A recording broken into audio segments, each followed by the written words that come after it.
Olá, meus queridos irmãos, nós estamos aqui nessa manhã de domingo para iniciarmos mais uma escola bíblica dominical. Espero que o Senhor esteja abençoando a vida de cada um de vocês, que vocês tenham um domingo em paz, que o Senhor proteja a vida de cada um e que você utilize esse domingo para conhecer mais o Senhor e desfrutar da presença do nosso Senhor Jesus Cristo e que Ele lhe abençoe com o seu Santo Espírito. Nós começaremos a partir desse domingo um novo conteúdo, trabalharemos um novo material. Nós teremos a oportunidade de introduzir um novo assunto. Nós encerramos há cerca de 15 dias as nossas aulas sobre as disciplinas espirituais. Tivemos uma breve pausa, porque eu tive que fazer um procedimento ortodôntico e fiquei com muita dificuldade na minha comunicação, ainda estou com um pouco de dificuldade na dicção, mas a partir desse domingo nós utilizaremos slides que facilitará na sua compreensão. Tudo que eu for dizendo, você pode ir inserindo em tópicos na própria tela do seu computador, do seu smartphone. Então eu acredito que lhe auxiliará, você conseguirá fazer uma melhor assimilação daquilo que nós estamos estudando. O que nós começaremos a estudar a partir desse fim de semana será esse curso da Edições Vida Nova, um curso de teologia básica. Esse curso visa lhe dar ferramentas, um instrumental para lhe auxiliar na compreensão bíblica. Você vai encontrar as diversas áreas da teologia sendo abordada por esse material. Você tem introdução à Bíblia, panorama do Antigo Testamento, panorama do Novo. Você vai encontrar a história da igreja nesse material, você encontra homilética, apologética cristã, e todas essas áreas vão englobando o que nós chamamos de teologia bíblica e teologia sistemática. Esses assuntos vão ser encontrados em vários livros desse curso, porém nós começaremos a partir de hoje o volume 1, que é Introdução à Bíblia, que seria o primeiro volume que vai nos dar o alicerce, a base para nós construirmos o nosso pensamento teológico. Você está vendo aí na sua tela o curso e nós começaremos com esse primeiro volume, Introdução à Bíblia, do Leod Harris, e se você tiver interesse, posteriormente você poderia adquirir esse material. Quais são os assuntos que nós encontramos nesse primeiro volume de Introdução à Bíblia? Nós encontramos assuntos semelhantes a estes. Deus realmente se revelou à humanidade? É possível conhecer a Deus? Como é que as pessoas adquirem conhecimento de Deus? Será que nós conhecemos a Deus a partir de uma experiência ou Deus se comunica com os seres humanos a partir de uma revelação? Muitos vão dizer que conhecem a revelação de Deus porque tiveram sonhos, porque tiveram algum tipo de experiência mística, mas será que é assim que Deus se revela com os homens? Outros vão dizer que é impossível conhecer a Deus. Nós somos seres humanos, pecadores, finitos, frágeis, e é impossível adquirir conhecimento de Deus, e Deus nunca se revelou aos seres humanos. Se existe uma revelação, ela é objetiva?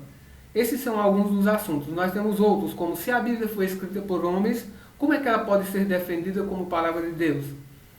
Talvez você já tenha escutado alguém dizendo assim, no papel cabe tudo. E a Bíblia foi feita por homens. Homens são falhos, homens são pecadores, homens cometem erros. Como é que nós podemos confiar as nossas vidas a seres que escreveram a Bíblia e cometeram os mesmos erros que eu? Então nós podemos estudar sobre isso para tentar compreender qual o sentido quando a Bíblia é descrita como sendo a palavra de Deus, mesmo sendo um livro que foi escrito por pecadores, escrito por seres humanos.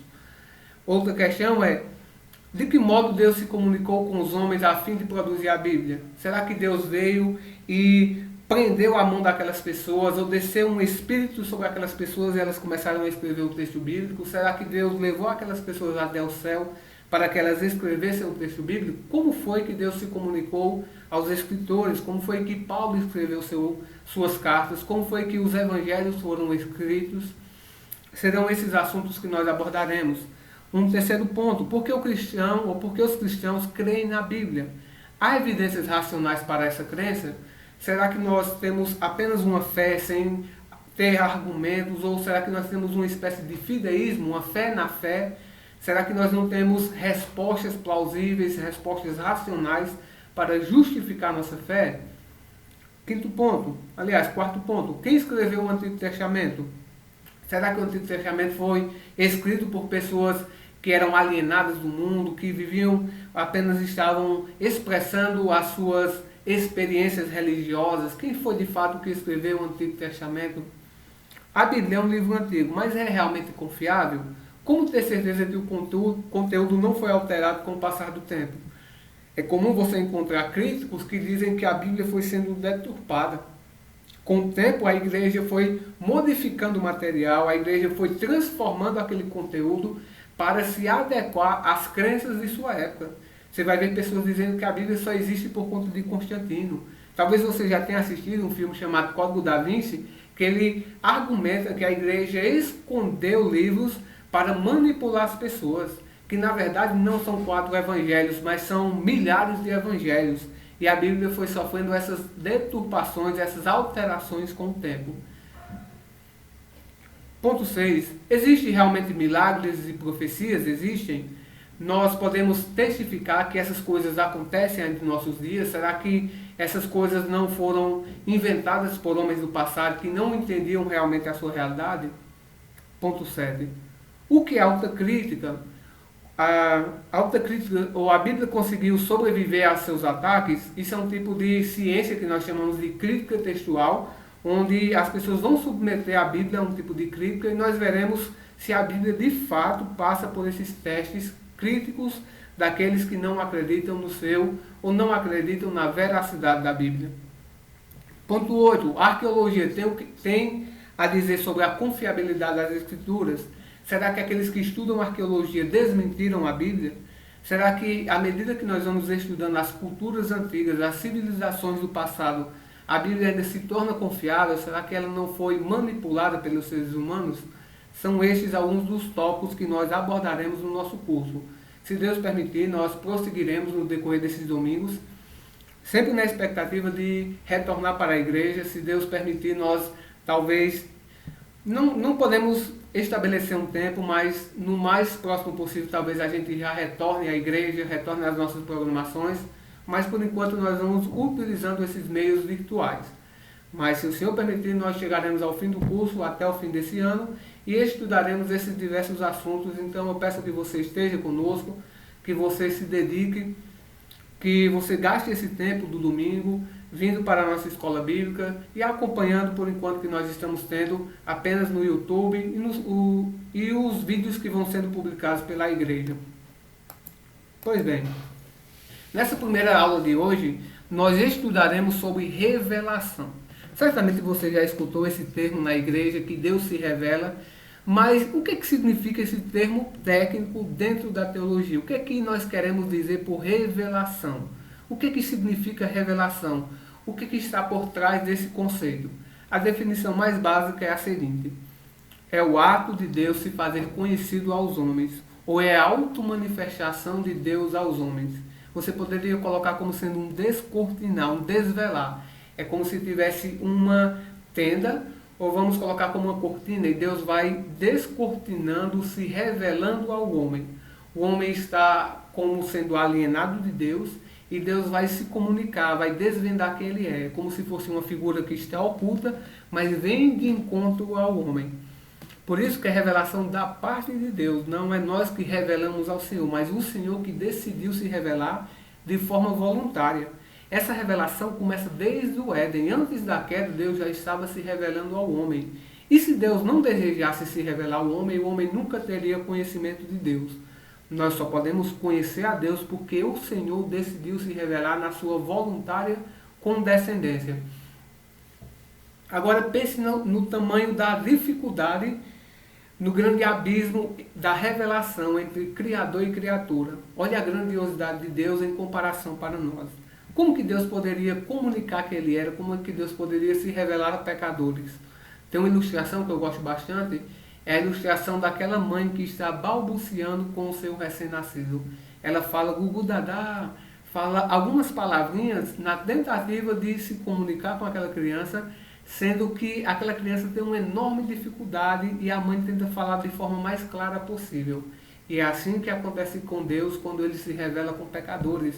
Pecadores têm dificuldade em compreender o conteúdo bíblico, compreender conteúdo espiritual, e Deus vai de forma mais simples possível conversando com esses pecadores. A grande dificuldade não está na comunicação, na revelação de Deus. A dificuldade está em nós porque somos limitados em compreender essa revelação. Dentro dessa revelação nós chamamos de 2 tipos de revelação. Talvez você já tenha escutado esses termos.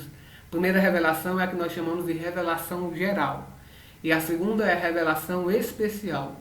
Hoje, nessa parte introdutória, nós nos deteremos apenas a revelação geral e no próximo fim de semana nós compreenderemos o que nós queremos dizer por revelação especial e como essas duas revelações, elas comunicam a Deus e elas estão interligadas na hora de falar sobre Deus e Deus se comunicar com os seres humanos. Pois bem, revelação geral. O que significa revelação geral? É a automanifestação de Deus a todas as pessoas em todas as épocas. Esta forma de revelação não traz conhecimento do seu plano redentivo. Ela é apenas uma luz que aponta para a existência de um Deus poderoso. Veja bem, essa revelação geral é aquele tipo de revelação que todas as pessoas, em todas as épocas, conheceram sobre Deus. Deus se revelou, nós vamos ver esses modos de revelação, mas esse tipo de revelação esteve disponível a todo ser que já existiu. Não terá ninguém um dia que chegue na presença de Deus e diga: eu não tive revelação do Senhor, porque o Senhor disponibilizou uma revelação geral para todas as pessoas.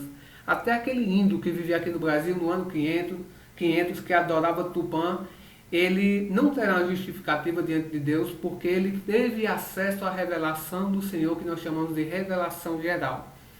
Porém, nós devemos lembrar que existe uma limitação nesse conteúdo. É uma revelação que fala sobre Deus, mas não fala sobre o seu conteúdo redentivo.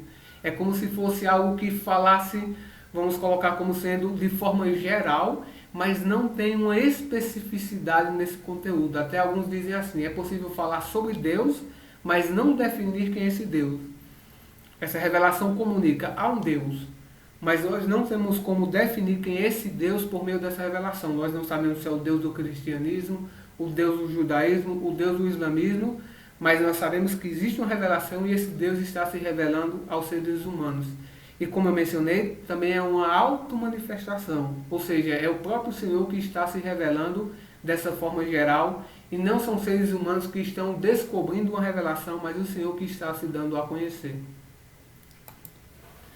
Então nós veremos pelo menos 3 modos onde existe essa revelação geral, onde a Bíblia fala sobre essa revelação e como é que o homem pode ter acesso a essa revelação. Primeiro modo de uma revelação geral é por meio da criação.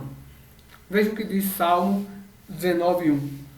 Os céus proclamam a glória de Deus e o firmamento anuncia as obras de sua mão, as obras de suas mãos. Ou seja, os céus estão proclamando, estão anunciando, estão gritando as obras de Deus. Quando nós olhamos para aquilo que foi criado, nós automaticamente deveríamos apontar para um Criador, porque tudo que nós conhecemos, diante de toda a sua complexidade, está anunciando que existe uma mente formadora de todas as coisas. Alguns dizem que quando nós olhamos para o caos da natureza, olhamos para a natureza, nós criamos uma certa angústia porque estamos sós no mundo, como se tivesse um vazio pela existência. Mas pelo contrário, quando nós olhamos para o mundo, nós sentimos um certo conforto porque há evidências que existe um Deus que criou todas essas coisas. Pensemos bem na complexidade da natureza, de coisas que são irredutíveis, coisas que nós olhamos e temos a certeza que somente uma mente engenhosa poderia criar essas coisas. Seria semelhante você estar numa praia, andando de forma despreocupada e encontrar um relógio suíço. Com toda aquela sua complexidade, você fica admirado e você reconhece que não existe a possibilidade daquele relógio ter surgido do nada, porque cada uma das engrenagens, cada uma das ferramentas estão se autoajustando para que ele marque a hora. Se nós ficamos admirados com a complexidade de um relógio suíço, imagine quando você olha a questão da natureza, dos seres biológicos, da vida em si e de toda a complexidade para que ela possa surgir. Por isso que nós temos a certeza que quando nós olhamos para a criação, ela está comunicando e ela está gritando e proclamando que existe um Deus. E esse Deus é tão incrível porque nós mesmos admiramos essa criação, quanto mais o Criador deve ser apreciado por tudo aquilo que ele formou. Eu sempre fico pensando como seria encantador, ou como seria grandioso um dia você estar diante do Criador, sendo que você já fica perplexo com aquilo que foi criado. Nós temos aqui na figura do slide uma paisagem bela, mas você certamente já deve ter desfrutado de outras paisagens bem mais belas, de estar no penhasco, no monte e ficar encantado, ficar estupefado com aquilo que você está contemplando. Agora imagine você diante do Criador que fez todas essas coisas. Olha o que é dito em Romanos 1:20. Porque os atributos invisíveis de Deus, isto é, o seu eterno poder e a sua divindade, claramente se reconhecem desde a criação do mundo, sendo percebido por meio das coisas que Deus fez. Por isso os seres humanos são indesculpáveis. Ou seja, os atributos, as características e as qualidades de Deus, o seu eterno poder e a sua divindade, duas características, duas qualidades, são reconhecidas por meio das coisas que Deus criou.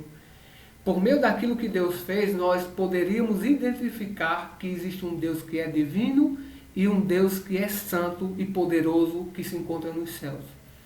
A grande questão é, por que o mundo não reconhece isso? A revelação está lá, mas o texto vai dizer que assim como Deus está se revelando na natureza, os seres humanos estão matando e sufocando essa revelação por conta da sua injustiça. O problema do mundo não é revelação, não é porque Deus não está falando para eles, mas o problema do mundo é ético e é moral. Os homens sabem que existe um Deus, mas os homens não suportam as características desse Deus que é santo e imutável, e eles vão matar por asfixia essa revelação para praticarem os seus pecados. E Deus vai apenas entregar esses pecadores aos seus próprios deleites. Mas o que nós precisamos ter a convicção é que ninguém terá desculpa. Todos serão indesculpáveis porque Deus está falando, Deus está comunicando por meio daquilo que Ele criou. E todos deveriam reconhecer e render graças.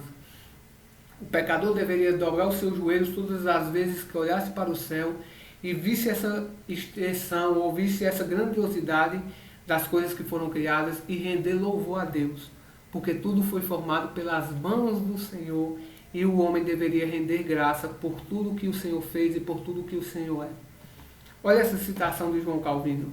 Deus colocou as marcas de sua glória de modo inconfundível nas obras da natureza. Alguns dizem que é como se Deus tivesse deixado a sua assinatura na natureza. Dificuldade por conta do aparelho, minha língua está embolando. Mas seria mais ou menos isso. Deus está falando e Deus tem a sua assinatura. Quando você olhar para aquilo que foi criado, você sabe, ali tem um Criador e Ele autenticou com a sua letra. E nós temos as características, as qualidades desse Criador impressas na natureza. Se a natureza é bela, certamente esse Deus é belo. Por isso que nós falamos da glória de Deus, porque é um Deus belo esteticamente. Assim como a natureza expressa uma estética bela, assim também é o nosso Senhor. Esse é o primeiro modo da revelação geral, mas nós temos um segundo modo. O segundo modo nós chamamos de revelação pela consciência. Olha o que é dito em Romanos também 2:14. Quando, pois, os gentios que não têm a lei fazem por natureza o que a lei ordena, eles se tornam lei para si mesmos, embora não tenham a lei. Estes mostram a obra da lei gravada no seu coração, o que é confirmado pela consciência deles e pelos pensamentos conflitantes, que às vezes os acusam e às vezes os defendem.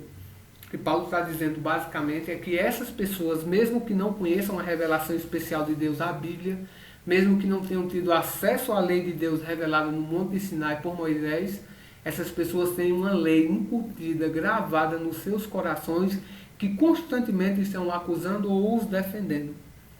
Mais ou menos o seguinte: todos os seres humanos têm um senso de moralidade, um senso dentro de si que aponta para leis morais criadas por Deus. Isso autentica a existência de Deus.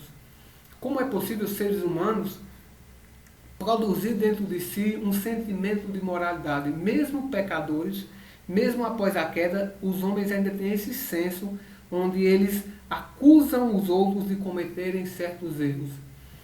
Nós, às vezes, temos uma dificuldade em nos autoavaliarmos as nossas questões morais. Nós cometemos erros e não costumamos assumir esses erros.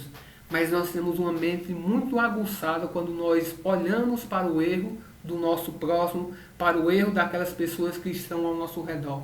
Seria semelhante assim. Quando nós mentimos, nós não vemos ou nós não percebemos a gravidade desse erro. Mas todas as vezes que alguém mente para nós, nós temos uma consciência tão aguçada que desperta dentro de nós um sentimento de injustiça. E esse sentimento de injustiça foi implantado por Deus.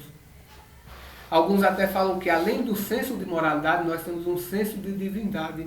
Nós temos um senso que existe uma divindade por meio de uma impressão que Deus colocou na nossa consciência. É por isso que nós encontraremos comunidades ou civilizações religiosas ao longo de toda a história.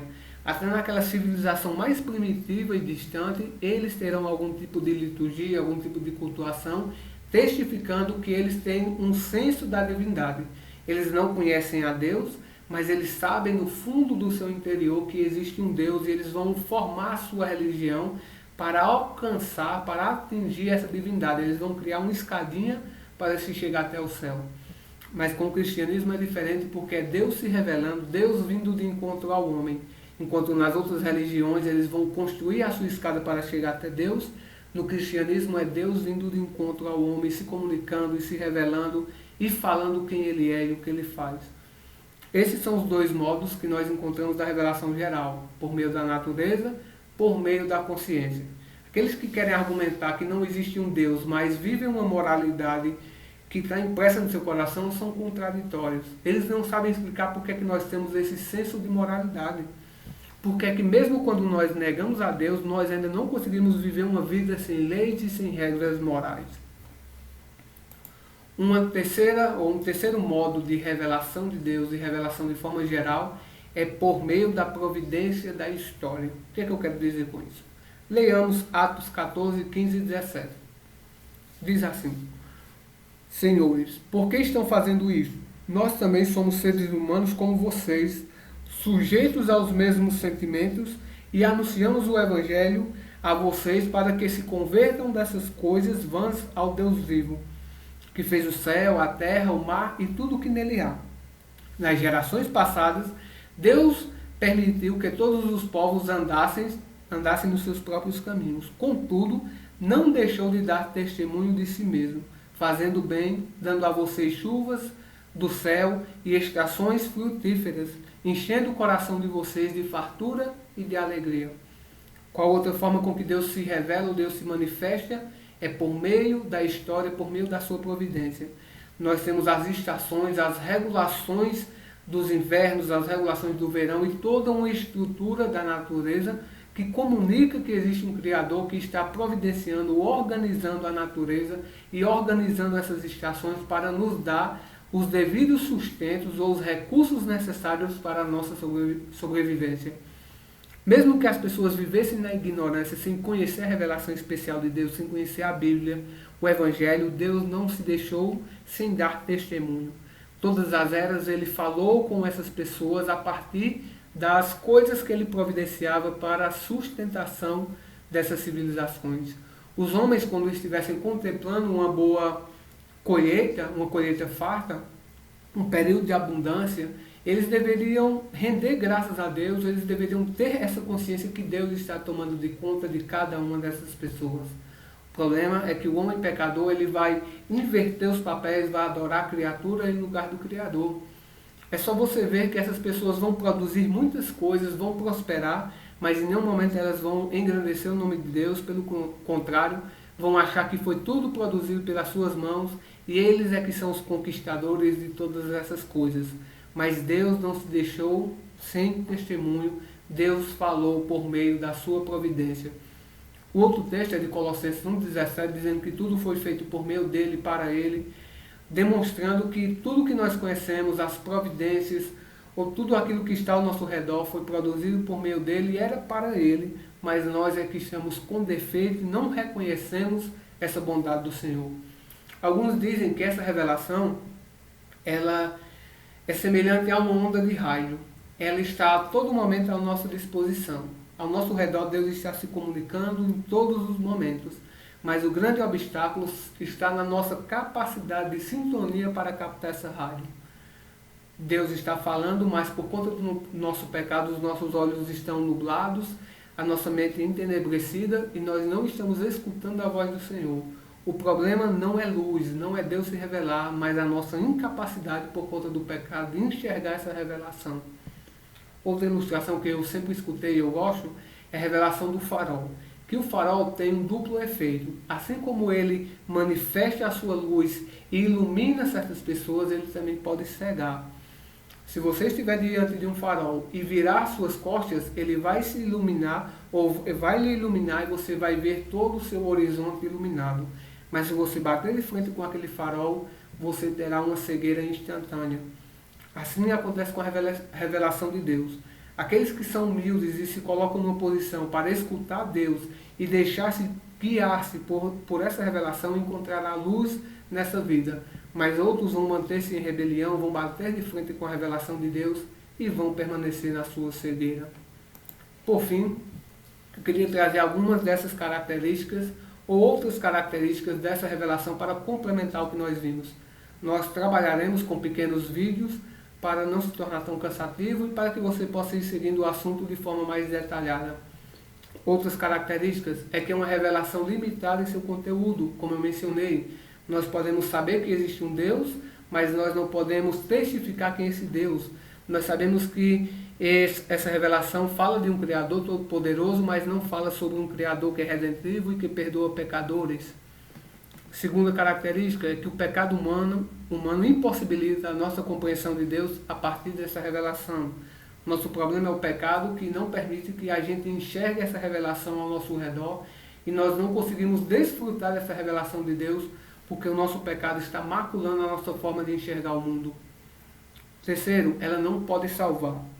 Isso daqui é importante, porque é comum pessoas tentarem atribuir salvação a pessoas que não conhecem a revelação especial de Deus, o nosso Senhor Jesus Cristo, afirmando que elas conheciam a Deus somente por meio da revelação natural. Alguns tentam até produzir algo que nós chamamos de teologia natural. Uma teologia sem a Bíblia somente por meio da razão e da natureza. Porém, a salvação, ela passa, ou ela é somente por meio do Senhor Jesus Cristo, revelado na Bíblia, revelado em carne para aqueles que o conheceram. Não existe salvação fora de Jesus Cristo, não existe salvação fora da revelação de Deus especial. Se você tenta justificar a salvação de pessoas que moram num lugar bem distante, que não conhecem o cristianismo, que não conhecem a Bíblia, você está cometendo um erro gravíssimo, porque ninguém terá a capacidade de ser salvo sem ter um contato e uma transformação e um arrependimento e um conteúdo ou um depósito de fé na pessoa do Senhor Jesus Cristo. Essa revelação ela não pode salvar, mas ela pode condenar. Em qual sentido? Que ela tornará pessoas condenáveis e injustificáveis perante Deus.